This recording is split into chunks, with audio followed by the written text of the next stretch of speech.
So நீங்கள் through அவுட்டாக எந்த ஒரு வேர்ல்டு சினிமா எடுத்து பார்த்துக்கிட்டே வரும்போதும் they will always have a voice. நம்ம எப்போவுமே சொல்கிறது என்னென்னா, you need to have a voice. ஒரு குட் வாய்ஸ் வந்திருக்கு அப்படின்னா அவர் ஏதோ புதுசாக ஒன்று சொல்ல வர்றாருன்னு அர்த்தம். ஃபைனல் டிராஃப்டாக அந்த ஸ்கிரிப்டை நம்ம பார்க்கும்போது அதுக்கப்புறம் செகண்ட் ப்ராசஸாக நம்ம பட்ஜெட்டை ஒர்க் பண்ணோம். ஒன்ஸ் அந்த ஃபைனல் டிராஃப்ட் ஸ்கிரிப்ட் ரெடி ஆனதுக்கப்புறம் நம்ம அந்த பட்ஜெட்டை ஒர்க் பண்ணோம். அண்ட் ஏன் அப்படின்னா, நமக்கு அந்த சீன் ரொம்ப முக்கியமாக இருக்கும். மேபி அந்த சீனுக்கு வந்து ஒரு பயங்கர செலவு இருக்கலாம் அந்த சீனுக்கு. அப்போது நம்மளோட க்ரியேட்டிவ் மூளை இம்மீடியட்டாக என்ன பண்ணோன்னா, ஐயோ எனக்கு அந்த சீன் வேணும் அப்படின்னு என்ன சொல்லிக்கிட்டே இருக்கும். இது சினிமா வந்து இட்ஸ் தார்கோசி சொன்ன மாதிரி chat art because we need money to make ஃபிலிம்ஸுங்கிற ஒரு காம்பினேஷனில் தான் இருக்கும். அப்போ இதில் எப்படி நம்ம வெசலாக மாறுறது, அந்த வெசல் ப்ராசஸ் தான் வந்து ஒவ்வொரு படம் பண்ணுறதுன்னு நினைக்கிறேன். So as we age, as we grow, do more films, நமக்குள்ளே ஒரு பக்குவமாக நம்மளும் ஒரு பாத்திரமாக மாறுவோம். ஏதாவது வந்தால் நம்மக்கிட்ட வரட்டுங்கிற ஒரு கேரிக்காக வெயிட் பண்ணுவோம்னு நினைக்கிறேன்.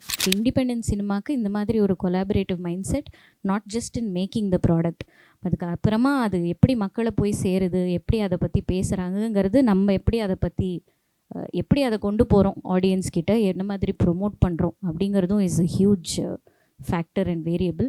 பியூர் சினிமாஸ்க்கு தேங்க்யூ. ஆக்சுவலி அவங்க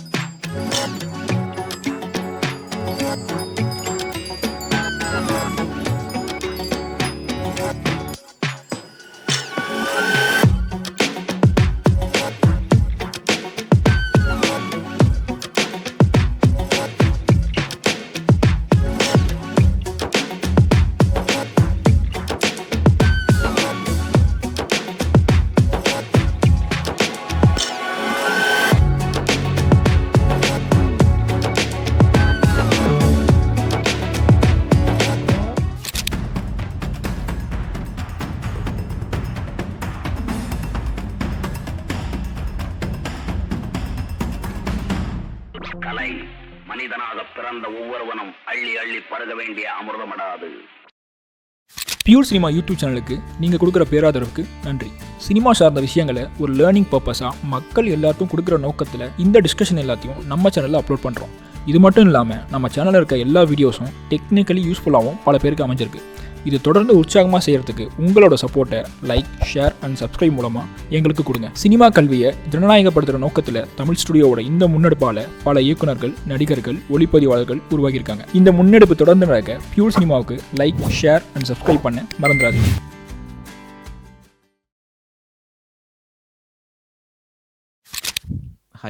hi team.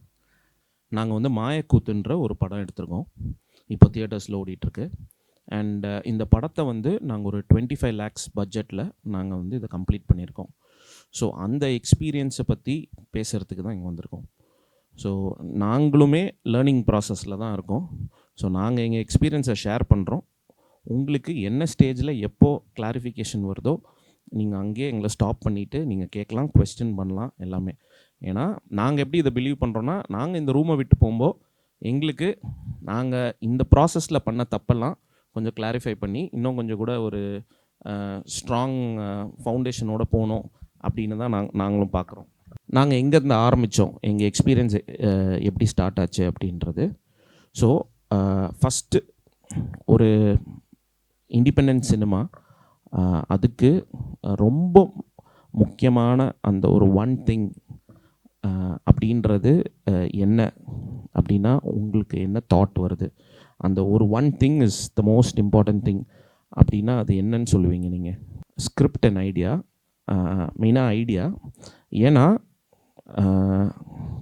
As a ரைட்டரோ as a டைரக்டரோ நம்ம வந்து அந்த ஐடியா ஸ்கிரிப்ட் ஸ்ட்ராங்காக பண்ணிட்டோன்னா மற்றவங்க தான் நம்மளோட ப்ராடக்டை எடுத்துட்டு அவங்க போகிறாங்க. அவங்க பல பிளாட்ஃபார்ம்ஸ்க்கு கொண்டு போவாங்க, பல ஒர்க்ஸ் அதில் பண்ணுவாங்க. ஸோ அதில் அவங்க இன்ஸ்பயர் ஆனால் மட்டும்தான் ஒரு இண்டிபெண்டன்ட் சினிமா பாசிபிள்ன்றது நான் நம்புகிறேன். ஏன்னா ஒரு இண்டிபெண்டன்ட் சினிமான்னு நம்ம சொல்லும்போது நமக்கு இம்மீடியட்டாக ஸ்ட்ரைக் ஆகிறது வந்து அதோட லிமிட்டேஷன்ஸ். பட் அந்த லிமிட்டேஷன்ஸோட ஒரே ஒரு அட்வான்டேஜ் பார்ட் என்னென்னா, நம்மளோட க்ரியேட்டிவிட்டியை மல்டிஃபோல்ட் அது இன்டியூஸ் பண்ணும். பட் அந்த லிமிட்டேஷன்னா, இப்போ ஒரு பட்ஜெட்டில் ஒரு லிமிட்டேஷன் இருக்கும், அப்புறம் நமக்கு கிடைக்கிற ஆர்டிஸ்ட்டோ லொக்கேஷன்ஸோ இதில் எல்லாத்துலேயுமே லிமிட்டேஷன்ஸ் இருக்கும். அந்த லிமிட்டேஷன்ஸை ஒரு டெக்னிக்கல் டீம் ஆகட்டும் இல்லை எனி பர்சன் அவங்க வந்து இதை கொண்டு போகணுன்னா அவங்களுக்கு அந்த ஐடியா இன்ஸ்பைரிங்காக இருக்கணும். அப்படி தான் நான் பார்க்குறேன். ஸோ அப்போது நம்மளோட கண்ட்ரோலில் இருக்கிற ஒரு விஷயம் என்ன அப்படின்னு வந்து பார்த்திங்கன்னா, நம்ம லேப்டாப் ஒரு பென் ஒரு பேப்பர் அதில் 0 பட்ஜெட்டில் நமக்கு எவ்வளோக்கு எவ்வளோ நம்ம அதில் கான்சென்ட்ரேட் பண்ணி நம்ம அந்த ஐடியா இன்டூ ஸ்க்ரீன் ப்ளேவை நம்ம வந்து நல்லா ஷேப் பண்ணுறோமோ that is the most important ஃபேக்டர்ன்றதை நான் நம்புகிறேன். ஐடியா அவர் சொல்கிறது ஒன்று கரெக்ட் ஆரிஜினா. பட் என்னை பொறுத்த வரைக்கும் நான் இன்னொன்றும் என்ன ஆட் பண்ணுவேன்னா, he had a great intent. இப்போ எல்லா படத்துலையுமே என்ன மிஸ் ஆகிடும்னா, கமர்ஷியல் ஃபிலிம்ஸ் எஸ்பெஷலி இன்டென்ட்டே இருக்காது. இப்போ அருண் அவர் வந்து சொல்லிட்டு இருந்தார், மிரர் வந்து பார்க்குறத நாங்கள் அவாய்ட் சொல்லுவோம் அப்படின்னு. ஏன்னா மிரரோட இன்டென்ட் புரியறதே கஷ்டம். இப்போ தார்கோஸ்கியோட இன்டென்ட் பயங்கர வந்து மெட்டஃபிசிக்கலாக போயிடுது. So intend is very important. இந்த படத்தில் இவர் சொல்ல வர இன்டென்ட் ரொம்ப கிளியராக இருக்கும்போது இந்த ஸ்கிரிப்டோட டிரான்ஸ்லேஷனே போயிடுது. பல நேரங்களில் ஒரு ஹை கான்செப்ட் நம்ம ஐடியான்னு நினைக்கிறோம், ஆனால் இன்டென்ட் இஸ் த ஐடியா. இந்த சொசைட்டியில் நான் என்ன பார்த்து நான் என்ன ரிஃப்ளெக்ட் பண்ண வரேங்கிற இன்டென்ட் தான் ஒரு நல்ல படத்தை வந்து புஷ் பண்ணும். So I think for an independent film intend is very very important. So intend to ideation, ideation to screen play, இந்த ப்ராசஸில் எல்லாரும் மிஸ் பண்ணுறது இன்டென்ட். ஸோ இவருக்கு சப்கான்ஷியஸாகவே அந்த கதையில் ஒரு இன்டென்ட், அவரோட லைஃப்பில் இருக்கிற ஒரு விஷயத்தை தான் அவர் எடுத்து அதை வெளியில் கொண்டு வந்து அவரோட ஃபிலாசபிக்கல் கொஸ்டினிங்கே அங்கே தான் ஆரம்பிக்கிறார். ஸோ ஐ திங்க் அந்த இன்டென்ட்டுங்கிற பார்ட் வந்து is very very crucial for any independent ஃபிலிம்னு நினைக்கிறேன். ஸோ நீங்கள் த்ரூ அவுட்டாக எந்த ஒரு வேர்ல்டு சினிமா எடுத்து பார்த்துக்கிட்டே வரும்போதும் they will always have a voice. நம்ம எப்போவுமே சொல்கிறது என்னென்னா, you need to have a voice. ஒரு குட் வாய்ஸ் வந்திருக்கு அப்படின்னா அவர் ஏதோ புதுசாக ஒன்று சொல்ல வர்றாருன்னு அர்த்தம். இப்போ மாரி செல்வராஜ் வரும்போது அவர் ஒரு வாய்ஸோடு வர்றாரு. ஃபிலிம் மேக்கிங் கிராஃப்ட்ஸ் அப்பார்ட், அந்த voice is very important. And அதுதான் எல்லாரோடையும் ரெசனேட்டும் ஆகுது. பாரஞ்சித் அவர் வரும்போதும் அப்படி தான், there is a new voice. இப்போ மணி சார் வரும்போது ஒரு நியூ வாய்ஸ். அந்த வாய்ஸ்னால் என்னென்னா, they have something to say. இப்போ மௌனராகமில் அவர் என்ன சொல்ல வர்றாரு அப்படிங்கிற இன்டென்ட் வந்து it's very important. So probably ஐடியேஷனில் எல்லோரும் ஃபர்ஸ்ட் ஸ்டெப்பாக இன்டென்ட்டுக்குள்ளே போயிட்டா அதுக்கப்புறம் இந்த ப்ராசஸை வந்து மூவ் பண்ணுறது இன்னும் ஈஸியராக இருக்கும்னு நினைக்கிறேன். ஐட் லைக் டு ஆட், அவர் இன்டென்ட் பற்றி சொன்னதில் அந்த intent will also lead you to the right kind of collaborators. ஏன்னா இப்போது உங்களுடைய படம் ஒன்று நீங்கள் எடுக்கணும் அப்படின்னு முடிவு பண்ணிட்டீங்கன்னா, யாரோட ஒர்க் பண்ணால் அது வந்து it will move to the next level அப்படிங்கிறது ஒன்று இருக்குது. ஐ திங்க் இந்த ஃபிலிமில் ரொம்ப organically that game together also. I'm sure அவங்க நிறைய பேரை அப்ரோச் பண்ணியிருப்பாங்க ஃபார் டிஃப்ரெண்ட் திங்ஸ். பட் அந்த சரியான டீம் அமையிறது அப்படிங்கிறது உங்களோட கோர் ஐடியா எவ்வளோ ஸ்ட்ராங்காக இருக்குது, நீங்கள் அதில் எவ்வளோ கன்வின்ஸ்டாக இருக்கீங்க, அதில் எவ்வளோ கிரவுண்டடாக இருக்கீங்க அப்படிங்கிறது. அண்ட் லைக் ராகவ் செட், மற்ற அப்புறமா வர டெக்னீஷியன்ஸ், மியூசிஷியன்ஸாக இருக்கட்டும், எடிட்டராக இருக்கட்டும், for them to take it to the next level, உங்களோட அந்த core idea has to be very strong. நான் ஒரு 5-6 ஃபிலிம்ஸ் கமர்ஷியலாகவும் பண்ணியிருக்கேன். நான் இண்டிபெண்ட்டாகவும் இதுக்கு முன்னாடி கயமை கடக்குன்னு ஒரு படம் பண்ணியிருக்கேன் கேமராமேனாக. நானும் கிரண், மணி சாரோட ஏடி 2 பேரும் சேர்ந்து பண்ணோம். So this is my 7th film as cinematographer. Anjana வந்து her debut, but she is an opera singer and she has a great experience in music. வணக்கம், நான் Anjana Rajagopalan. So like Sundar said, opera அப்படிங்கிற ஒரு மியூசிக்கல் கலை, வெஸ்டர்ன் கிளாசிக்கல் மியூசிக், நிறைய Raja sir music கேட்டிருப்பீங்க, அது சார்ந்த ஒரு வோக்கல் ஃபார்ம் அது. ஸோ அதில் I am very skilled person. உலகம் பூரா I travel, I compose for live productions. அது தவிர 10 இயர்ஸாக தமிழ் சினிமாலையும் I have been working with multiple music composers like Rahman, Amit Trivedi, Girish Gopalakrishnan, இந்த மாதிரி. And one of the very few women music composers and producers with the kind of skill set I have. அது தவிர எனக்கும் ஒரு நாள் ஃபிலிம் மேக்கராக இருக்கணும் அப்படின்னு ஒரு இன்டென்ட் இருக்குது. ஏன்னா I want to say special thanks for the one other woman who is here as well. Yeah, that's my intro. Second point என்ன சார், ஆக்சுவலாக உண்மையை சொல்ல போனால் நான் 8:45 தான் சார் பார்த்தேன். காலைல வேறு ஒர்க்கில் இருந்துட்டு இதை பார்த்தேன். இன்னொன்று ஓப்பனாக சொல்ல, இது ஒன் டே ஒர்க் ஷாப்னு எனக்கு தெரியாது சார். இப்போ சார் சொல்லி தான் எனக்கு தெரியுமே. நான் எடுத்து பார்த்துட்டு சரி ஓகே இந்த படத்தை பற்றி பார்க்கலான்னு சொல்லிட்டு நான் இதில் எடுத்து யூடியூப்பில் பார்க்கும்போது ஒரு ஹிந்துவில் கார்த்திக் சொல்லியிருந்தார் நினைக்கிறேன் அவர் முன்னாடி, இது 25 lakhs எடுத்த படம்னு சொல்லிட்டு அப்படியே ஆஃப் பண்ணிட்டு உடனே கிளம்பிட்டேன் சார். எதுக்கு வந்தேன்னா, உங்களை விட இந்த 2 பேரையும் நான் காம்ப்ளிமெண்ட் பண்ண தான் சார் வந்தேன், உங்கள் 2 பேரையுமே. ஏன்னா நீங்கள் எக்ஸ்பீரியன்ஸுன்றீங்க, எல்லாருமே அடுத்தடுத்து ஜெயிக்கிற குதிரை மேலே தான் ஏற பார்ப்பாங்க சார். ஆனால் நீங்கள் தைரியமாக இவ்வளோ லோ பட்ஜெட்டில் இறங்கிங்க பார்த்தீங்களா. பர்டிகுலராக உங்கள் 2 பேருமே நான் வந்து என்கரேஜ் பண்ண தான் வந்தேன். ஏன்னா அவரோட தாட் வியூக்கு அதே மாதிரி புதுசாக வர எல்லாருமே எடுத்தோடனே அந்த தாட் ப்ராசஸில் எப்படி தெரியுமா இருக்கணும். ஃபஸ்ட்டு எடுத்தோடனே மணிரத்னம் படத்தை மியூசிக் பண்ணணும், அப்புறம் ப்ராக்டிக்கலாக வரும்போது சரி அட்லீஸ்ட் கொஞ்சம் 2-3 இயர்ஸ் 2-3 மூவிஸ் பண்ணவங்களுக்கு வந்து மியூசிக் பண்ண தான் வருவாங்க. ஆனால் நீங்கள் வந்து அவருக்கு சப்போர்ட் பண்ண வந்திருக்கீங்க பார்த்தீங்களா, நீங்கள் வேறு லெவல் போவீங்க நீங்கள் 2 பேருமே.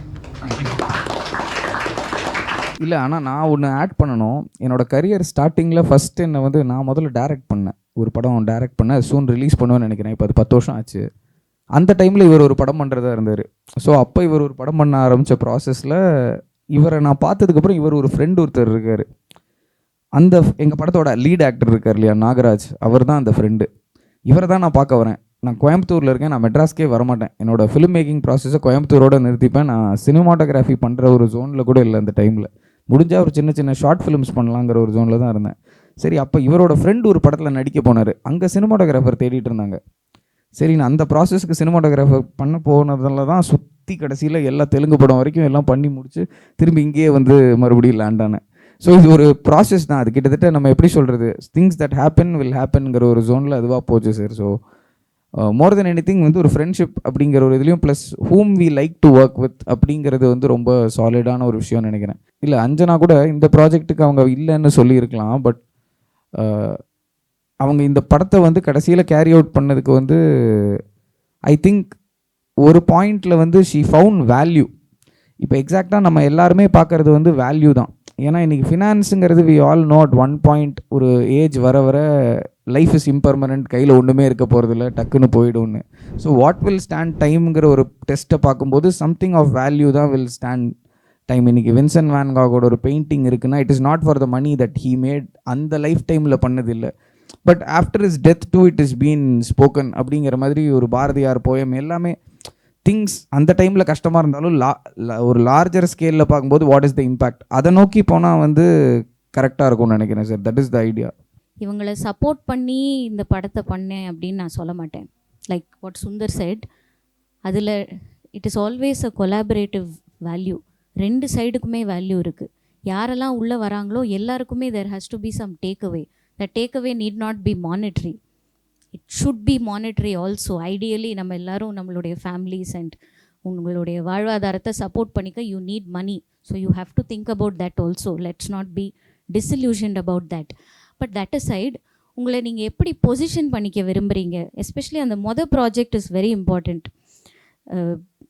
நிறைய கனெக்ஷன்ஸ் இருந்தாலும் இல்லை நிறைய ஆப்பர்ச்சுனிட்டிஸ்க்கு எஸ் ஆர் நோ சொல்கிற அந்த ஒரு decision making point, even like when you asked about the script, what is it that you are going to be seen like, or what is it that speaks to your heart அப்படிங்கிறது choose பண்ணுறது ரொம்ப முக்கியம். இவங்க இந்த படத்தை எடுத்துகிட்டு வரும்போது it spoke to my heart. அதனால தான் நான் இதை எடுத்தேன், வேறு எந்த காரணமும் இல்லை. அண்ட் ஒரு க்ரியேட்டிவிட்டி இல்லாத டைமில் நம்மளால் எப்படி நல்ல ஆர்ட் கொண்டு வர முடியும், இந்த ஒரு லேண்ட்ஸ்கேப்பை நம்ம மாற்ற முடியுமா, ஒரு டு ஷோ ஒரு few other people that okay you can give a different sound, you can bring something new to the Sonic landscape. அந்த ஒரு பாசிபிலிட்டி இந்த ப்ராஜெக்டில் எனக்கு கிடச்சிது. அண்ட் இந்த மாதிரி ஒரு கொலாபரேட்டிவான ஒரு டீம். இவங்க வந்து வெறும் பேக்ரவுண்ட் ஸ்கோர் வேணும் அப்படின்னு தான் வந்தாங்க என்கிட்ட. பட் திரும்பி போனது 5 பாட்டோடு அப்படிங்கன்னா அவங்களும் அதை அக்செப்ட் பண்ணிக்கக்கூடிய, it is always a 2-way ஸ்ட்ரீட்டில். So they have to be open minded also to accept it and to take it in. அந்த மாதிரி it was a very nice collaboration with this team. So it's always a two-way street. Nobody is doing anybody any favors. ஆக்சுவலாக என்னன்னா ஒரு low budget movie பண்ணிவிட்டு அதுக்குள்ளே நிறைய conflict வந்து ஒரு சிலலாம் பிரிஞ்சு போவாங்க. ஸ்டில் நீங்கள் 2 பேரும் பில்லர் மாதிரி வர்றது வந்து இன்னும் எனக்கு சந்தோஷமாக இருக்குங்க. அது ஆக்சுவலாக உண்மையில் அவருக்கு நீங்கள் இந்த படம் இந்த அளவுக்கு இருக்குன்னா உங்களை மாதிரி ஆட்கள் பில்லராக வந்து கடைசி நிமிஷம் வரைக்கும் வந்து நிற்கிறீங்க பார்த்தீங்களா இந்த செஷன் கூட. அது உங்கள் 2 பேர் தான் நான் ரொம்ப வந்து அப்ரிஷியேட் பண்ணுவேன். Thank you for noticing that. அது ரொம்ப முக்கியமான ஒரு விஷயம். நாளைக்கு நீங்களும் ஒருத்தரோட வேலை பார்க்குறீங்க அப்படின்னா start to end you have to be with them through the process. It is your baby, your birthing the baby. குழந்தை பிறந்தோடனே விட்டுட்டு போயிடக்கூடாது. You have to parent it. அது ப்ரொமோஷன்ஸில் நிறைய நீங்கள் வேலை பார்க்கணும். Everybody, I think Sundar especially has spent a lot of time bringing a lot of people into this project. Raghava இருக்கட்டும், நானாக இருக்கட்டும், எல்லாருமே வந்து அவங்களுடைய ரிசோர்ஸஸ், அவங்களுடைய கனெக்ஷன்ஸ் கொண்டு வரணும் ஒரு ப்ராஜெக்ட்டுக்கு. இண்டிபெண்டன்ட் சினிமாவுக்கு இந்த மாதிரி ஒரு collaborative mind set, not just in making the product.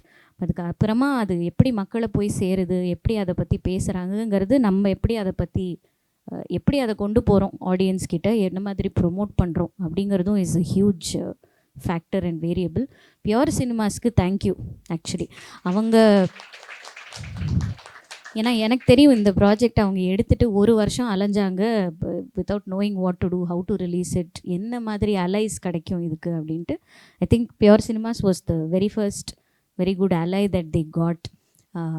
அந்த ஒரு ரைட்டர் ஸ்க்ரீனிங் நடந்தது, அதுக்கப்புறம் வந்த ஒரு மோட்டிவேஷன் தான் எல்லாருக்குமே I think took it to the next forward. So அது எப்போவுமே ஒரு ஸ்டெப் பை ஸ்டெப் ப்ராசஸ். நீங்கள் டீமாக இணைஞ்சு இருக்கிறது ரொம்ப முக்கியம் அந்த ஒவ்வொரு ஸ்டெப்பும் கடந்து போகிறதுக்கு. இதில் இன்னொரு முக்கியமான விஷயம் என்னென்னா, இன்றைக்கி இவங்க 2 பேரும் ஒரு பில்லராக நிற்கிறாங்க அப்படின்றதுக்கு நான் ஒரு ரொம்ப முக்கியமான ஒரு விஷயம், முக்கியமான ஒரு கான்ட்ரிபியூஷனாக நான் என்ன பார்க்குறேன்னா, எங்களுக்குமே செட்டில் நிறைய டிஃப்ரென்ஸ் ஆஃப் ஒப்பீனியன், மியூசிக் போடும்போது நிறைய டிஃப்ரென்ஸ், நாங்கள்லாம் சண்டை போட்டுப்போம், எல்லாமே பண்ணிப்போம். பட் இவங்க எல்லாரோட ஃபோக்கஸும் ஒரு விஷயத்தில் தான் இருந்தது, அந்த ப்ராடக்டை எப்படி பெட்டர் பண்ணுறது. யாருமே அந்த இண்டிவிஜுவலை ஃப்ரண்ட்டில் கொண்டு வரல. நம்ம எப்போ நீங்கள் சொல்கிற மாதிரி ஒரு கான்ஃப்ளிக்ட் வந்து ஒரு பிரிஞ்சு போகிற ஸ்டேஜில் வரோம் அப்படின்னு வந்து பார்த்திங்கன்னா, நம்ம இண்டிவிஜுவலை ஃப்ரண்ட்டில் கொண்டு வந்து ப்ராடக்டை பின்னாடி கொண்டு போவோம். ஆனால் that didn't happen. That was magical actually. எல்லாருமே ப்ராடக்ட்டுக்கு எப்படி பெஸ்ட்டு. இப்போ சுந்தர் ஒன்று ஃபீல் பண்ணுவான், நான் இல்லை இந்த ப்ராடக்ட்டுக்கு தான் பெஸ்ட், சண்டை போட்டுப்போம். வேறு யாராவது they will come and give a solution, something will happen. அப்படி தான் வந்து இந்த ப்ராஜெக்ட் வந்து ஷேப்பே ஆகிடுச்சுன்னு. So when our focus is on the product, I think this will happen. அப்படின்னு இது ஆக்சுவலாக எங்கள் 2 பேருக்குள்ளே பயங்கர சண்டை நடக்கும். இது வந்து 3 வருஷமாக நாங்கள் பயங்கரமாக சண்டை போட்டுட்டு இருப்போம். இன்ஃபேக்ட் நான் படத்தோட ரிலீஸ்க்கு 1 மாதம் முன்னாடி கோயம்புத்தூர் போயிட்டு பேசவே இல்லை, ஃபோன் கால் கூட எடுக்க மாட்டேன். ஏன்னா சென்சார் போர்டில் வந்து ஒரு சீனை வெட்ட சொல்கிறாங்க. நான் சொல்கிறேன், இந்த சீனை வெட்டி சின்ன படத்துக்கு எதுக்கு நீங்கள் சீனை வெட்டுறீங்க, போய் சண்டை போடுங்க, இல்லை கோர்ட்டில் கேஸ் போடுங்க, இதெல்லாம் வெட்டாதீங்க, இதை வெட்டினா நான் வரமாட்டேன்ட்டேன். பட் கடைசியில் பார்க்கும்போது ரொம்ப உட்டோப்பியன் ஸ்டேட்டில் எல்லாத்தையுமே நம்ம வந்து ஒரு படத்தில் ரீட்டைன் பண்ணவும் முடியாது. என்னை பொறுத்த வரைக்கும் சென்சார் போர்டு வந்து சம்மந்தம் இல்லாமல் ஒரு சீனை வெட்டுறாங்க. அந்த சீனால் படத்துக்கு ஒரு நல்ல ஒரு இம்பேக்ட் இருக்கும். ஒரு கிளிஃப் ஹேங்கரை படத்தில் வெட்டிட்டா, என்னையா கிளிஃப் ஹேங்கரை வெட்டினா ஒரு டேரக்டர் என்ன படம் பண்ணுவான், அது பார்த்தா என்ன தெரியுங்கிற ஒரு கோவம் எனக்கு இருந்துச்சு. இதில் வந்து இவங்க சண்டை போடலைங்கிறதுனால நான் 1 மாதம் பேசலை, கடைசியில் தான் வந்தேன். ஸோ இந்த மாதிரி we'll always have fight towards the product. Personal ஃபைட்டுங்கிறத தாண்டி வாட் இஸ் த ஃபிலிம்ங்கிற ஒரு ப்ராடக்டோட ஃபைட் இருந்துக்கிட்டே தான் இருக்கும். But I think that is the most healthiest thing. Good fight is always good for films. ஆனால் அது கரெக்டாக இருக்கணும், படத்துக்காக இருக்கணும். அவர் சொன்ன மாதிரி it should not be for the self satisfying ego. நான் ரீசெண்டாக வந்து சில டான்சர்ஸ் எல்லாம் அவங்களோட மாஸ்டர் கிளாஸ் ஷூட் பண்ணிட்டுருக்கேன். இந்த பத்ம விபூஷன் வாங்கின டான்சர்ஸ் எல்லோரும் ஒரு 60-70 வயசு இருப்பாங்க. கதக், அப்புறம் ஒடியா, பரதநாட்டியம், இவங்கெல்லாம். அதில் ஒரு டான்சர் ரொம்ப ஒரு இம்பார்ட்டண்ட்டான ஒரு விஷயத்தை வந்து ஷீ எக்ஸ்பிரஸ்ட். அவங்க என்ன சொன்னாங்கன்னா, வெசல் அப்படின்னு ஒரு கான்செப்ட் சொன்னாங்க அவங்க டான்ஸ் பண்ணும்போது எல்லா தரமுமே. என்னென்னா அந்த வெசலாக அவங்க மாறும்போது ஒரு பாத்திரம் அப்படிங்கிறது நம்ம இதில் வருது இல்லையா, அந்த பாத்திரமாக அவங்க லிட்ரலாக கேரக்டர்னு சொல்லாமல் வெசல்னே சொல்கிறாங்க. So any time we do something we become a vessel. அதாவது அந்த விஷயத்தை நம்ம கேரி பண்ணி நம்ம மூலமாக அது நடக்குது, நம்ம பண்ணலைன்னா வேறு யாரோ அதை பண்ணிவிடுவாங்க. So how ready we are to become a வெசல்ங்கிறது மட்டும்தான் அதோட பாயிண்ட்னாங்க. எனக்கு அது ஒரு பயங்கரமான தாட் ப்ராசஸாக இருந்துச்சு. இன்ஃபேக்ட் நம்ம ஆர்டிஸ்ட்டாக வந்து இப்போ மற்ற ஃபார்ம்லலாம் பார்த்திங்கன்னா ரெமுனரேஷனுங்கிறது ரொம்ப கம்மி. அவங்க எல்லாருமே doing it for a very different காசுங்கிற மாதிரி போயிடுது. சினிமா வந்து இட்ஸ் தார்கோசி சொன்ன மாதிரி chat art, because we need money to make ஃபிலிம்ஸுங்கிற ஒரு காம்பினேஷனில் தான் இருக்கும். அப்போ இதில் எப்படி நம்ம வெசலாக மாறுறது, அந்த வெசல் ப்ராசஸ் தான் வந்து ஒவ்வொரு படம் பண்ணுறதுன்னு நினைக்கிறேன். So as we age, as we grow, do more films, நமக்குள்ளே ஒரு பக்குவமாக நம்மளும் ஒரு பாத்திரமாக மாறுவோம். எதாவது வந்தால் நம்மக்கிட்ட வரட்டுங்கிற ஒரு கேரிக்காக வெயிட் பண்ணுவோன்னு நினைக்கிறேன். So yes, it's a good process. So நீங்கள் சொன்ன ஒரு point, just to add on to that point, அந்த ஸ்கிரிப்ட் நம்ம வந்து அது செலெக்ஷன் ப்ராசஸ். ஸோ அந்த இடத்துல ஒரு இம்பார்ட்டன்ட் பாயிண்ட் என்ன ஸ்ட்ரெஸ் பண்ணணும்னு நினைக்கிறேன்னா, அதுக்கு ஆக்சுவலி நமக்கு ஒரு ரொம்ப நல்ல டீம் நம்மளை சுற்றி இருக்கணும். ஏன்னா இப்போ நம்மளோட ஸ்கிரிப்ட் நம்ம எழுதுகிறோம், நம்ம ரொம்ப அதில் பர்சனலைஸ்ட் ஆகிடுவோம், இதுதான் நம்ம ஸ்கிரிப்ட். அப்போ நமக்கு அதை ஜட்ஜ்மெண்ட் வந்து ஒரு இடத்துல எங்கேயாவது கட் ஆகி போயிடலாம், எது எடுக்கிறது எது எடுக்கக்கூடாதுன்னு. அப்போது நம்மளை சுற்றி என்றைக்குமே வந்து ஒரு நல்ல டீம் இருந்தால் நம்ம அந்த சாய்ஸஸை கரெக்டாக பண்ணலாம் அப்படின்னு தான் நம்புகிறேன். But first of all hats off sir, and then ரொம்ப ரொம்ப தேங்க்ஸ் நீங்கள் இங்கே வந்ததுக்கு. இன்றைக்கி நிறைய பேர் வந்து பார்த்திங்கன்னா படம் பண்ணணும்னு சொல்லிட்டு ட்ரை பண்ணுறாங்க, அண்ட் தென் வந்து பார்த்திங்கன்னா ஈஸியாக பூஜை போட்டு படம் ஷூட்டிங் ஆரம்பிச்சிடுறாங்க. ஆனால் ரிலீஸ் வந்து பார்த்திங்கன்னா பெரிய சேலஞ்சானு ஒன்று. அதுலேயே வந்து பார்த்திங்கன்னா ரிலீஸ் பண்ணாலும் அதை வந்து மக்கள்கிட்ட போய் ரீச் பண்ண வைக்கிறதுங்கிறது பெரிய சேலஞ்சாக இருக்குது. நான் இப்போ நேற்றுக்கு வந்து பார்த்திங்கன்னா ஃப்ரெண்ட்ஸ் கிட்டலாம் நிறையா சினிமா பற்றி தான் பொழுதுனைக்கு பேசுவோம். இப்போ பேசும்போது பார்த்தீங்கன்னா மாயக்கூத்துன்னு ஒரு படம் வந்திருக்கு பார்த்தீங்களான்னு கேட்குறாரு. அவர் இருக்கிற சவுத்தில். ஸோ இது ரீச் வந்து பார்த்திங்கன்னா பெரிய லெவலில் போயிருக்கு சார். ஸோ ஹேட்ஸ் ஆஃப் அதுக்கு. ஸோ ரொம்ப ரொம்ப தேங்க்ஸ். அதே மாதிரி பேசிக்க நான் வந்து ஆக்டர் சார். ஸோ இந்த மாதிரி ஒரு இண்டிபெண்டன்ட் ஃபிலிமில் வந்து எங்களை மாதிரி ஆக்டர்ஸ்க்கு வந்து நிறைய சான்ஸ் கிடைக்கும். ஸோ நீங்கள் நிறைய பேர் சான்ஸ் கொடுத்துருங்க. அவங்க எல்லோரும் சார்பாக நான் உங்களுக்கு தேங்க்யூ சொல்லிக்கிறேன். Thank you sir. Thank you sir. வணக்கம் சார். வணக்கம் சார். மாயக்கூத்து ஒரு 2 டேஸ்க்கு முன்னாடி படம் பார்த்துட்டேன் சார். ஓகே, சந்தோஷமாக இருக்கு. ஸோ சினிமா வந்து பார்த்திங்கன்னா மேலே உள்ளவங்கள வந்து அதிகமாக கேள்வி கேட்குற மாதிரி இருக்கும் சார். ஸோ ஒரு கார்ப்பரேட்டோ இல்லை ஒரு முதலாளித்துவமோ ஸோ அந்த மாதிரி இருக்கும். ஆனால் அவங்க படத்தில் வந்து ஒரு ஆட்டோவில் வந்து இந்த கதாசிரியருக்கும் அந்த ஆட்டோக்காரருக்கும் ஒரு கான்வர்சேஷன் இருக்கும். ஸோ ஆட்டோக்காரரை பார்த்து அவர் கேட்பார், நீங்கள் ஆட்டின ஆட்டத்துக்கெலாம் ஒரு பெரிய ஆப்புடா அப்படின்னு சொல்லிட்டு. ஸோ நான் என்ன கேட்குறேன்னா, அந்த மாதிரி எப்படி அதை நீங்கள் அந்த இடத்துல வைக்கணும்னு நினச்சிங்க? ஸோ கீழே உள்ளவங்கள மேக்ஸிமம் வந்து பகச்சிக்கிற மாதிரி யாருமே ரைட்டிங் எழுத மாட்டோம். ஏன்னா ஸோ நம்மளும் கீழே இருக்கிறோம், இந்த சப்போர்ட் வேணும்னு நினைப்போம். மேலே இருக்கவங்க யாருன்னு தெரியாது, ஸோ எகுத்து அடிக்கலாம்னு நினைப்போம். ஸோ அது எப்படி ஹேண்டில் பண்ணீங்கன்னு சார்? ஓகே, அந்த இடத்துல அந்த ஆட்டோக்காரனுக்கும் அந்த ரைட்டருக்கும் இருக்கிற கான்வர்சேஷனில் நம்ம என்ன ஹைலைட் பண்ண பார்த்தோன்னா, இந்த ரைட்டரோட ப்ரீ கன்சீவ்டு மைண்ட் செட். இவங்கெல்லாம் இப்படி தான், அந்த ஒரு ஜட்ஜ்மெண்ட் இருக்குல்ல, அந்த ஆட்டோக்காரங்களோட அந்த ரைட்டரோட ஜட்ஜ்மெண்ட் இருக்குல்ல, அதை தான் நம்ம அந்த இடத்துல கொஸ்டின் பண்ணணும் அப்படின்றதுக்காக வச்சோம். ஏன்னா அதோட எண்டில் என்ன நடக்குதுன்னு நீங்கள் பார்த்தீங்க, கடைசியில் அது போய் எப்படி டேர்ன் ஆகுதுன்றது பார்த்தீங்க. ஸோ அதை ஹைலைட் பண்ணுறதுக்கு தான் நம்ம வந்து அந்த கேரக்டரை ஹைலைட் பண்ணுறதுக்கு நம்ம அந்த சீக்வன்ஸை வச்சோம். அதுதான் இப்போது நம்ம அதை 2 வேவாக பார்ப்போம். இப்போது என்னோட ஒரு பிலீஃப் சிஸ்டம் என்னென்னா, நான் என்ன நம்பினாலும் அதுக்கு ஒரு ஆப்போசிட் தியரி இருக்கும், அதுலேயும் ஒரு உண்மை இருக்கும் அப்படின்னு நான் அது ரொம்ப நம்புகிறேன். ஸோ எப்போவுமே நமக்கு என்ன ஒன்று ஆணித்தனமாக நம்ம ஒரு விஷயம் நம்பினாலுமே அது எனக்குள்ளே நான் கொஷின் பண்ணிக்கிட்டே இருப்பேன். ஏன்னா அதோட ஆப்போசிட் தியரின்னு ஒன்று இருக்கும். ஸோ அப்படி தான் நம்மளால் அந்த கான்வர்சேஷனை வந்து கொண்டு வர முடிஞ்சது. அந்த சைட் பார்க்கும்போது அதுலேயும் ஒரு உண்மை இருக்கிற மாதிரி தெரியும், இந்த சைட் பார்க்கும்போது இதுலேயும் ஒரு. ஸோ அதுதான் அந்த ஒரு உரையாடலாக போகும். அந்த கேரக்டர் வந்து சூசைட் பண்ணும்போது ஸோ ஒவ்வொருத்தவங்களுக்கு ஒரு ஆபத்து வரும்போது அந்த அனிமேஷன் மாதிரி ஒன்று பண்ணியிருந்தீங்கல்ல, அது எப்படி ரைட்டிங்லேயே பண்ணிட்டீங்களா இல்லை? இல்லை, அது ஆக்சுவலி வந்து நமக்கு ரைட்டிங்கில் அந்த ஐடியாவே இல்லை. நீங்கள் அந்த அனிமேஷன் சாங் கேட்குறீங்க கரெக்டாக? ஆமாம், அது ரைட்டிங்கில் ஐடியா இல்லை. அது நம்ம வந்து படம்லாம் எடுத்து முடித்து இன்ஃபேக்ட் இவங்கக்கிட்ட கொண்டு போய் நம்மலாம் பார்த்துட்டு இருந்தப்போ அந்த பர்டிகுலர் ரைட்டருக்கு ஒரு லோ மூமெண்ட் இன்னும் பத்தலை அப்படின்னு ஃபீல் பண்ணியிருந்தாங்க. ஸ்பெசிஃபிக்காக நம்ம சுந்தர் வந்து அது ரொம்ப ஹைலைட் பண்ணி சொன்னான், இது இன்னும் பத்தலை, நமக்கு அந்த லோ மூமெண்ட் வந்து இன்னும் பத்தலை அப்படின்னு. அப்போது அஞ்சனாவோட ஐடியா தான் அது. அவங்க ஒரு ஐடியா கொடுக்குறாங்க, இந்த இடத்துல நம்ம வந்து ஒரு அனிமேஷன் சாங் வைப்போம், அந்த லோ மூமெண்ட்டையும் கரெக்டாக நம்ம வந்து எஸ்டாப்ளிஷ் பண்ணுவோம் அப்படின்னு பார்த்தோம். அப்படி தான் அந்த சாங் வருது. இது ஆக்சுவலாக பிரதருக்காக சொல்கிறேன். ஒரு கிரியேட்டர் வந்து யோசிக்கக்கூடாது, நமக்கு மேலே இருக்கிறவங்க தெரியாத ஒருத்தர் நடிக்கிறது ஈஸி, தெரிஞ்சவன் ஒருத்தர் அது கிரியேட்டர் பண்ணவே கூடாது. ஒரு கிரியேட்டர் அது வந்து ப்ரொடியூசரோ இல்லை மாற்றணும் பார்த்துக்கணும். கிரியேட்டர் உனக்கு எது தப்புன்னு தோணுதோ அதை காமி, அதை எவ்வளோ நல்லா காமிக்கிறியோ இன்ட்ரெஸ்ட்டாக காமிக்கிறியோ அதுதான் மேட்டர். கரெக்ட், அந்த ஐடியாலஜி தப்பு, அது பண்ணக்கூடாது.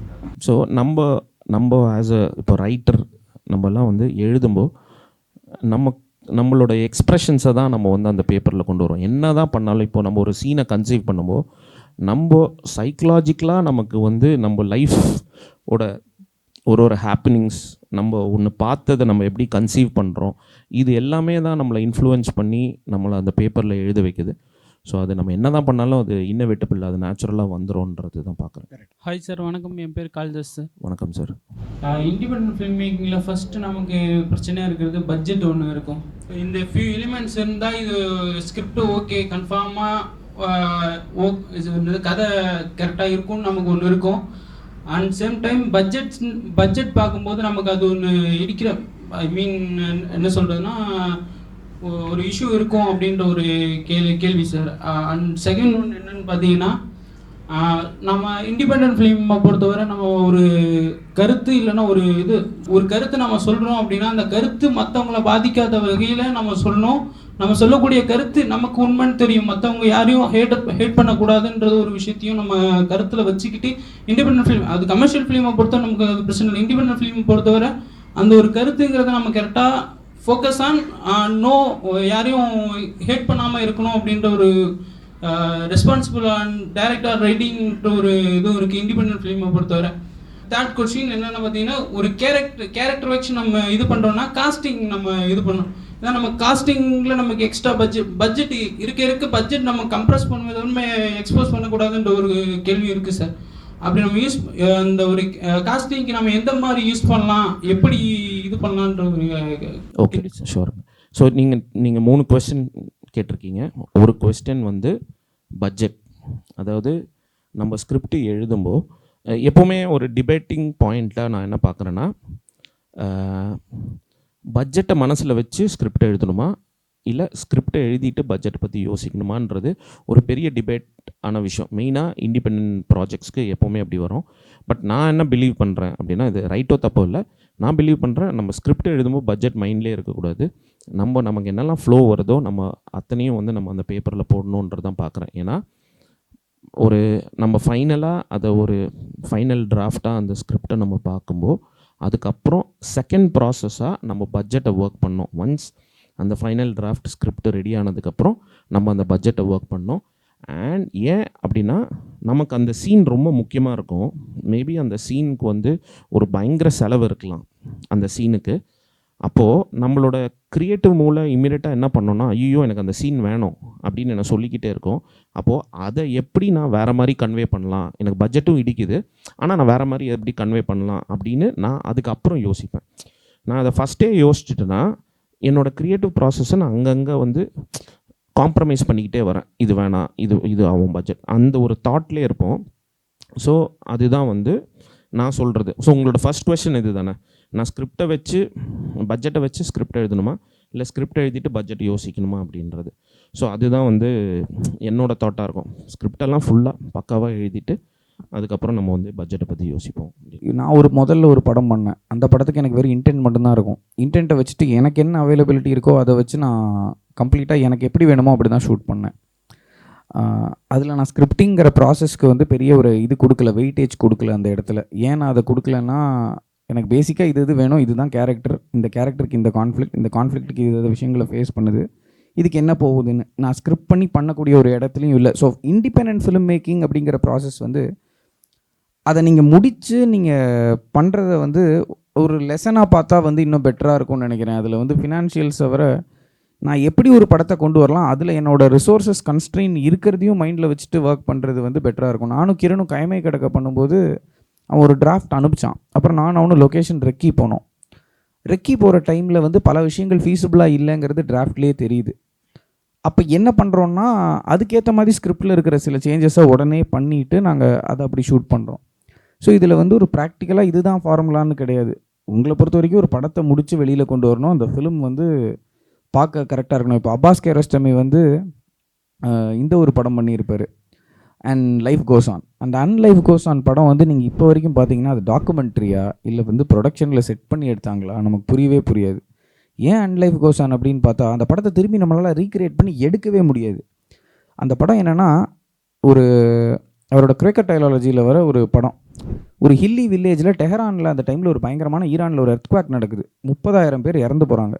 ஸோ அந்த டைமில் அப்பாஸ் கியாரஸ்டமி தன்னோட காரில் ஒரு வில்லேஜ்லேருந்து அவரோட முதல் படத்தில் நடித்த ஹீரோவை பார்க்குறதுக்காக, ஒரு சைல்டு ஆர்டிஸ்ட்டை பார்க்குறதுக்காக, அவனுக்கு என்னாச்சோ அந்த ஃபேமிலி என்னாச்சோன்னு சொல்லிட்டு அவரோட பையனை கூட்டிகிட்டு போகிற மாதிரி இன்னொரு ஆக்டரை வச்சு அவர் எடுத்திருப்பார். இங்கேருந்து அங்கே போய் அந்த மலையில் போய் அவங்கள பார்க்கலாங்கிறது தான் அந்த படம். ஸோ இதில் வந்து there is nothing to do about commercials, இதில் ஒன்றுமே இருக்காது. ஆனால் அந்த படத்தோட இன்டென்ட் என்னென்னா, என்ன ஆச்சோ, என் கூட இருக்கிற ஒரு பையனுக்கு என்ன ஆச்சோங்கிறத பார்க்குறதுக்காக எம்பத்தைஸ் பண்ணி ஒரு ஆள் போகிறாரு. இதில் போகிற வழி பூரா நடந்த இடிபாடுகள், அதுலேருந்து எப்படி மக்களை காப்பாற்றுறாங்க, அங்கே போகிற வழியில் இருக்கிற மக்கள் அவங்க என்ன நினைக்கிறாங்க இந்த இன்சிடெண்ட்டை பற்றி. இந்த படத்தோட டைட்டில் என்ன பார்த்தீங்கன்னா, லைஃப் கோஸ் ஆன். அப்போனா இந்த இவ்வளோ பெரிய துயரம் நடந்தால் கூட அங்கே இருக்கிற மக்கள்லாம் இதை தாண்டி எப்படி போகிறாங்கங்கிறத படமாக பண்ணியிருப்பார். இதுக்கு எனக்கு அவர் எப்படி பண்ணாருன்னு இந்நாள் வரைக்கும் புரியாது. ஏன்னா இதை ஸ்கிரிப்ட் பண்ணி நீங்கள் எடுக்கணும்னு நினச்சா முடியவே முடியாது. So independent film is all about intend. அதுதான் நான் முதல்ல சொன்ன மாதிரி தான், நம்ம என்ன பண்ண நினைக்கிறோங்கிறது. ப்ராபப்ளி இங்கே தமிழ் சினிமா, கமர்ஷியல் ஸ்பேஸ் இதுலேருந்தெல்லாம் பார்க்கும்போது it is having a very different colour.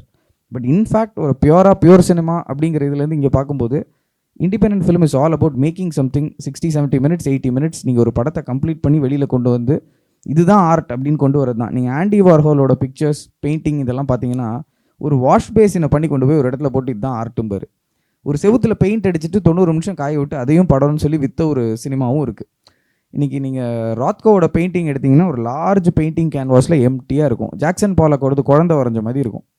அப்போ இதில் எதையுமே நம்ம வந்து ஒரு இண்டிபெண்ட் ஆர்ட் அப்படின்னு பார்த்துட்டோம்னா I think we are containing it too much by formula. நம்ம இண்டிபெண்டன்ட் ஃபிலிம் பண்ணும்போது பீட் ஷீட் ஃபாலோ பண்ணணும்னு அவசியம் இல்லை. ஏன்னா அதோட டெரிவேஷனே எங்கேருந்து வருது? Hero with 1000 faces Joseph Campbell 1920s எழுதின புக்கில் இருந்து ஆரம்பிச்சு it is going into one tangent போயிட்டு இப்போ எல்லாரும் அதை தான் திரும்பி ஹாலிவுடிஷாக நம்ம பண்ணிக்கிட்டு இருக்கோம். If we start exploring other revenues, independent film உங்களுக்கு ரொம்ப ஈஸி. இன்ஃபேக்ட் என் மனசில் ஒன்று உறுத்திக்கிட்டே இருக்குது, அதை நான் கேமரா வச்சு எடுத்துகிட்டு வரேங்கிறது வந்து ஒரு குட் இண்டிபெண்டன்ட் ஃபிலிம். பல விஷயங்கள் நம்மளால் எடுக்க முடியாததை இப்படி எடுக்க முடியும். We will be open. இல்லைனா ரொம்ப பிளைண்ட் ஃபோல்டடாக ஒன்றையே பண்ணிகிட்டு இருப்போம்னு நான் நினைக்கிறேன். This is my personal perspective of how I look at things. So ஃபன்னாக கேட்குறேன், அவரும் சார் பயங்கர ஹாலிவுட் லெவலில் இருக்கார்ட்டு எப்படி சார் வேலை வாங்குனீங்க? அவர் எப்பவுமே அப்படி தான் இருப்பார். அப்படியா? ஆமாம். இல்லை ஒரு ரொம்ப கஷ்டமாக தான் இருக்கும் போல். ஆமாம், வேறு லெவலில் வேர்ல்டு. ஆமாம், கஷ்டமாக தான் இருக்கும். ஆனால் அவரோட நாலேஜ் லெவலு அதெல்லாமே வந்து ஃபார் சுப்பீரியர். நீங்கள் அது அவரோட பேச்சிலே தெரிஞ்சிருக்கோம். இன்ஃபேக்ட் இவனோட இண்டிபெண்டன்ட் ஃபிலிம் இவன் சொன்னான் இல்லையா, நான் அந்த படம் பார்த்துருக்கேன், அது இன்னும் வெளியில் வரல. அதோட விஷுவல்ஸ் ஆகட்டும், அதை ஷூட் பண்ணதாகட்டும், அது வந்து செமையாக இருக்கும். அந்த அவர் சொன்னார் இல்லையா பட்ஜெட், அந்த பட்ஜெட்டை பற்றிலாம் அந்த டைம் யோசிச்சிருந்தா அது எழுதிருக்கவே முடியாதுன்றது தான் நான் நம்புகிறேன். ஸோ அந்த மாதிரி ஒரு படம் அது. நீங்கள் வந்து இந்த மூவி கதை உங்கள்கிட்ட சொல்கிறார் சார், நீங்கள் வந்து ரொம்ப விஷனரியாக இருக்கீங்க, அது ஓகே ஃபைன் குட். நீங்கள் பிளான் லெவலில் எப்படிலாம் நீங்கள் ஒர்க் பண்ணி அவருக்கு கொடுத்தீங்க? நீங்கள் இல்லை, நான் வந்து அவரே எப்போவுமே என்கிட்ட சொல்கிறது என்னென்னா, இவன் ஒரு விக்ரமாதித்யன் வேதாளம் மாதிரி ஒரு கழுத்தில் உட்காந்துருக்க ஒரு வேதாளமாக தான் நானே இருப்பேன். ஏன்னா அவர் வந்து நான் இன்ஃபேக்ட் அவர் எந்த ஒரு டேஞ்சன்ட்டில் போனாலும் எனக்கு பல கொஸ்டின் இருந்துக்கிட்டே இருக்கும். ப்ளஸ் ஒரு விஷயம் இது போகுதுன்னா என்னோடய கொஸ்டினிங் ரொம்ப ஜாஸ்தியாக இருக்கும். இன்ஃபேக்ட் இது ஏன் இப்படி இருக்குது, இது ஏன் இப்படி இருக்குன்னு. இன்ஃபேக்ட் இவரை தமிழ் எனக்கு தெரிஞ்சு என்னோடய கொலாபரேஷன்ஸ் கொஞ்சம் டிஃபிகல்ட் தான். நான் வந்து என்னமோ எனக்கு பல கொஸ்டின்ஸ் வந்துக்கிட்டே இருக்கும் பல இடங்களில். அந்த கொஸ்டின்ஸ்னால எனக்கு அதை ஆன்சர் பண்ணால் ஓரளவுக்கு நம்ம படம் கரெக்டாக வரும்னு எனக்கு ஒரு நம்பிக்கை. ஏன்னா நமக்கே நான் தான் ஃபஸ்ட் ஆடியன்ஸ் இந்த படத்தை பார்க்கும்போது எனக்கே கோடி கொஸ்டின் இருக்குன்னா ஆடியன்ஸ் அதை நான் இக்னோர் பண்ணிவிட்டு ஆடியன்ஸ் புரியாது, அவங்களுக்கு பரவாயில்லன்னு நான் நினைக்கிறேன்னா அது நான் ஆக்சுவலி நாட் டூயிங் மை ரோல்னு நான் நினைக்கிறேன். இன்றைக்கி ஒரு எடிட்டர் வந்து ஒரு படத்தை பார்க்குறாருன்னா அவர் இன்னொரு ஆடியன்ஸ், ஆக்சுவலாக நான் பார்க்காதது இன்னொருத்தர் பார்க்குறாரு. அவர் நம்மளை கேட்கும்போது கேவலமாக கேட்குறாருன்னா எஸ் தட் இஸ் ட்ரூ, அதை நம்ம ரெக்டிஃபை பண்ண வேண்டிய நெசசிட்டியில் நம்ம இருக்கோம். இப்போ மியூசிக் டைரக்டர் அவங்க அதுக்கப்புறம் பார்க்குறாங்க. ஸோ எனக்கு தெரிஞ்சு நம்ம கொண்டு வர எல்லாருமே வந்து அந்த கொலாபரேஷனை வந்து நம்ம எப்படிங்கிறத அண்டர்ஸ்டாண்ட் பண்ணிட்டாங்கன்னா அது கரெக்டாக வந்துடும். இன்றைக்கி நீங்கள் பிசி சார் சினிமாட்டோகிராஃபர் வந்து செலிப்ரேட்டட் சினிமாட்டோகிராஃபர், பாலு மகேந்திரா ஊருக்குள்ளே இருக்கிற நம்ம சொல்லக்கூடிய செலிப்ரேட்டட் சினிமாட்டோகிராஃபர் எல்லாருமே கஷ்டமான சினிமாட்டோகிராஃபர்ஸ் ஒர்க் பண்ணுறதுக்கு. ஏன்னா அவங்க வந்து ஒரு கட்டத்தில் வந்து ஸ்டோரி டெல்லிங்கை ரொம்ப அழகாக புரிஞ்சுக்கிட்டு ஒரு ஸ்டெப் பேக் எடுத்து நான் எழுதலை, எனக்கு எழுதுறதுல கொஞ்சம் அந்தளவுக்கு அவங்க மைண்டு ஸ்லோவாக இருக்காது. இன்ஃபேக்ட் நிறைய இடங்களில் நான் கேட்டது என்னென்னா, எனக்கு சினிமாட்டோகிராஃப் பண்ணுறதை விட டேரக்ட் எழுதுறது ரொம்ப கஷ்டம் அப்படின்னு நிறைய பேர் சொல்லுவாங்க. ஏன்னா that's a slow meditative process. அந்த மெடிடேட்டிவ் ப்ராசஸ் பல பேருக்கு நடக்காது, ரொம்ப ஃபாஸ்ட்டாக ஓடும். அப்போ அவங்க ஒரு சினிமாட்டோகிராஃபராக ஸ்டெப் எடுத்து அதை உடனே போகிறாங்க. பட் இட்ஸ் ஆல்வேஸ் ஒரு கொஸ்டினிங் சினிமாட்டோகிராஃபர் தான் ஒரு குட் சினிமாட்டோகிராஃபர்னு நினைக்கிறேன். சார் நீங்கள் கொஸ்டின்ஸ் நிறைய கேட்டீங்க, அது புரியுது. சரி, இப்போ நீங்கள் வந்து எக்ஸிக்யூஷனை பற்றி பேசுகிறேன். இப்போ டுவர்ட்ஸ் எக்ஸிக்யூஷன் போகும்போது நீங்கள் வந்து பேப்பர் ஒர்க் மாதிரி பண்ணி கொடுத்துருப்பீங்க டெஃபினட்டாக. இல்லை நாங்கள் பண்ணல. எப்படி பண்ணீங்க நாங்கள்? ஏன்னா இப்போ வந்து ப்ரீ பிளானிங் பற்றி மட்டும் தான் கேட்குறேன். ப்ரீ பிளானிங் எப்படி அவர் சப்போர்ட் பண்ணீங்கன்னு கேட்குறேன். இல்லை, எனக்கு நான் ப்ரீ பிளானிங் போது என்னோடய ஸ்கிரிப்டில் இருந்த டவுட்ஸ் இந்த விஷயங்களெல்லாம் தான் நான் நிறைய வந்து கேட்டோம். ஏன்னா நாங்கள் ஷூட் பண்ணுறது வந்து ஆல்மோஸ்ட் நிறைய இம்ப்ரோவைசேஷன்ஸ் இருக்கிற இடங்கள். அப்படிங்கும்போது எல்லாமே லைவ் லொக்கேஷன் ஷூட் பண்ணுறோம். ஸ்டேஜிங் வந்து கொஞ்சம் காம்ப்ளெக்ஸாக இருக்குது ஸ்கிரிப்ட் படிக்கும்போதே. ஸோ இதை நம்ம என்ன பண்ணுறோன்னா ப்ரீ பிளான் பண்ணி பிளாக் பண்ணிவிட்டு அங்கே போனோன்னா அது என்னமோ பல நேரங்களில் ஆர்கானிக்காக வரதில்லை. ஏன்னா நம்ம ஸ்பீல்பர்க் சொல்கிற மாதிரி ஒரு script is dead when you stop improvising. It's a live being. ஒன்று உயிரோடவே இருக்கணும்னா அது இம்ப்ரோவைஸ் பண்ணிக்கிட்டே இருக்கணும். அப்போ ஒரு ஆர்டிஸ்ட் ஸ்டேஜுக்கு வந்ததுக்கப்புறம் அவங்க என்ன பண்ணுறாங்க, நம்ம எப்படி பிளாக் பண்ணலாம், ஃப்ரேம் பண்ணலாங்கிறதே நாங்கள் கான்ஷியஸாக அங்கே போய் பண்ணலான்னு தான் பண்ணோம். நாங்கள் அப்படி பண்ணியுமே we completed the film in 23 days. எங்களுக்கு பெருசாக டைம் ஆகலை. இப்போ நிறைய நேரங்களில் நம்ம என்ன நினைக்கிறோம், நமக்கு டைம் ஆகிடும் சொல்லி நம்ம ப்ரீ ப்ரொடக்ஷன்லேயே ஷார்ட் டிவிஷன் அது இதெல்லாம் பண்ணுறோம். ஐ திங்க் வித் எக்ஸ்பீரியன்ஸ் உங்களுக்கு அந்த ப்ராப்ளம் வராது. நீங்கள் ஆப்ஜெக்டிவ் சப்ஜெக்டிவ் வியூ பாயிண்ட்ஸ் எப்படி பார்க்குறீங்கிறத வந்து செட்டில் போய் டிசைட் பண்ணிக்கலாம். ஆனால் ஓன்லி ஆஃப்டர் ஆக்டர் அதை பர்ஃபார்ம் பண்ணுறதை பார்த்ததுக்கப்புறமா நான் எங்கே பிளாக் பண்ணிக்கலாம், அதுதான் எனக்கு தெரிஞ்சு கரெக்ட் நினைக்கிறேன். நிறைய டேரக்டர்ஸ் அப்படி தான் பண்ணுறாங்க. நான் சீதாராமம்னு ஒரு படம் ஒர்க் பண்ணேன் தெலுங்குவில். ஒரு 7-8 டேஸ் அந்த ஷூட்டில் நான் வந்து ஆப்ரேட் பண்ணேன். அப்போ ஹனு ராகவபுடிகிட்ட நான் இந்த கேள்வியை கேட்டேன், நீங்கள் கேட்டு இதே கேள்வியை கேட்டேன், நீங்கள் எப்படி ஷார்ட் டிவிஷன் முன்னாடியே பண்ணிவிடுவீங்களா, என்ன பண்ணிவிடுவீங்கன்னு கேட்டேன். அப்போ அவர் சொன்னார், இல்லை சுந்தர், நான் ஷார்ட் டிவிஷன் பண்ண மாட்டேன், ஸ்பாட்டில் வந்து ஆர்டிஸ்ட் என்ன பண்ணுறாங்களோ அதை பார்த்துட்டு நான் அதை அலைவாக போயிடுவேன்னு. ஸோ எனக்கு இந்த கொஸ்டின் முன்னாடி இருந்துச்சு, ஷார்ட் டிவிஷன் பண்ணிட்டு போகணுமா வேணாமான்னு. அவர் தான் அதை பிரேக் பண்ணார். ஆக்சுவலாக அந்த கிரெடிட் அவருக்கு தான் போகும். வேண்டாம், ரொம்ப வந்து ஸ்பாட்டில் கொஞ்சம் மைண்டை யோசிக்க விடு, உனக்கு எல்லாமே கண்ணு முன்னாடி தெரியும் போது ஒர்க் பண்ணுறது இன்னும் ஈஸி. பேப்பர்லேயே எல்லாத்தையும் பிளான் பண்ணால் நம்ம ஏதோ இமேஜினேஷன்லேயே ஓடிக்கிட்டு இருக்கோம். ஸ்கிரிப்ட் ரைட்டிங்கே ஒரு இமேஜினேஷனில் ஒரு பெரிய ஹெட்ஏக் நமக்கு. அது போக இந்த ஒரு இமேஜினேஷனையும் தலையில் கட்டிக்கிட்டு எவ்வளோ தான் பேர் பண்ண முடியும். So go there and do இட்னாரு. ஸோ எஸ், அதுதான் நீங்கள் கேட்ட கேள்விக்கு நான் இப்போ சொல்கிற பதில் நினைக்கிறேன். எனக்கு தெரியல, பட் கரெக்ட். தேங்க்யூ. இந்த ஒரு பாயிண்ட்க்கு நான் ஆட் பண்ண விரும்புகிறேன். இண்டிபெண்டன்ட் சினிமாவில் ஐ திங்க் இது ஒரு முக்கியமான வேரியபிள். நீங்கள் ஸ்கிரிப்ட்லேயோ இல்லை உங்கள் ஆர்ட்லேயோ கொண்டு வர க்ரியேட்டிவிட்டி தாண்டி அதை எப்படி எக்ஸிக்யூட் பண்ணுறீங்கங்கிற க்ரியேட்டிவிட்டி இன்னும் ஜாஸ்தியாக இருக்கணும். ஏன்னா அதுதானே கடைசியில் நீங்கள் எப்படி உங்களுடைய நெட்ஒர்க்ஸை ஹேண்டில் பண்ணுறீங்க, எப்படி சுற்றி இருக்கிறவங்களோட எப்படி கொலாபரேட் பண்ணுறீங்க, என்னென்ன வித்தியாசமாக யோசித்து உங்களுடைய விஷனை வந்து அலைவாக கொண்டு வரீங்க, இல்லை நீங்களே உங்கள் விஷனோட எவ்வளோ ஃப்ளெக்சிபிளாக இருக்கீங்க, இது எல்லாமே க்ரியேட்டிவிட்டி தான். ஸோ இந்த ஒரு ஃபேக்டர் ரொம்ப முக்கியம். மியூசிக்லேயுமே வந்து பார்த்திங்கன்னா இப்போது பட்ஜெட்டாக அவங்க கொடுத்தது ஒன்று, அதை வச்சு நம்ம என்ன செய்கிறோம், இன்ஸ்ட்ருமெண்ட்ஸ் எப்படி பிளான் பண்ணலாம், அதுவே வந்து ஒரு க்ரியேட்டிவ் வேரியபிளாக ஆகிடும். பட்ஜெட் கம்மியாக இருக்குது, அதனால என்னால் ஒரு இன்ஸ்ட்ருமெண்ட்டோ இல்லை 2 இன்ஸ்ட்ருமெண்ட்டோ தான் யூஸ் பண்ண முடியும் அப்படின்னு வரப்போ, அப்போ நான் அது என்ன இன்ஸ்ட்ருமெண்ட்டாக நான் அதை சூஸ் பண்ணுவேன். ரொம்ப வேர்சடைலாக இருக்கிற ஒரு இன்ஸ்ட்ருமெண்ட், கிட்டார் இல்லை செல்லோ அப்படிங்கிற ஒரு இன்ஸ்ட்ருமெண்ட், அதில் பார்த்தீங்கன்னா அதோட சவுண்ட் ரேஞ்சும் சரி, அதுலேருந்து வரக்கூடிய க்ரியேட்டிவ் அவுட்புட்ஸ் இன்னும் நிறைய இருக்கும். அந்த மாதிரி உங்களுடைய choices will start flowing. So decision making process budgets கம்மியாக இருக்குங்கிறப்போ இந்த creative variables also will play a huge role in the final output. So அதனால் ஒரு பர்டிகுலர் சவுண்டு ஒன்று க்ரியேட் ஆகிட்டே வருது அந்த ப்ராஜெக்ட்டுக்கு. அப்போது நம்ம யோசித்து தான் இதை செஞ்சோமா முதலையே அப்படின்னா நாட் ஆல்வேஸ்.